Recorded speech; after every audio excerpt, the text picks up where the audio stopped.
నా వీడియోలకు వచ్చిన కామెంట్లు నేనేమి డిలీట్ చేయట్లేదు.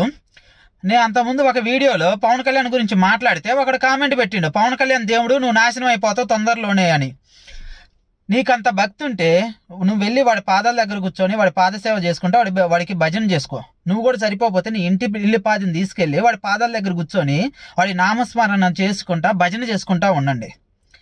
వాడిని ఎందుకు విమర్శిస్తున్నా అంటే వాడు రాజకీయాల్లోకి వచ్చినప్పుడు కుల రాజకీయాలు చేసిండు. ఏమని, కాపులో ఎవరు సీఎం అవ్వలేదు, నాకు ఓటేయండి, నేను కాపు నాయకుడిని, నేను సీఎం అయ్యి చూపిస్తానండు. ఇప్పుడేమో నన్ను కాపులకి ఒక కులానికి అంటగట్టొద్దు అంటుండు. మళ్ళీ మతాల మధ్య గొడవలు పెడుతుండు. పందికోవ ఏమైందిరా? పందికోవ గురించి ఏమైంది? మతాల మధ్య గొడవలు పెడుతుండు. వాడి వల్ల యూత్ చెడిపోతున్నారు. నా రాష్ట్రాన్ని అప్పనంగా దోచుకు తింటుండు. అందుకే విమర్శిస్తున్నా వాడిని. వాడు రాజకీయాల్లోకి వచ్చినప్పుడు మాటలు కానీ ఇప్పుడు మాటలు కానీ మీరే చూసుకోండి. నీకు భక్తి ఉంటే పోయి భజన చేసుకో. దేవుడు అని చెప్పి ప్రజల మీద రుద్దమాకోండి.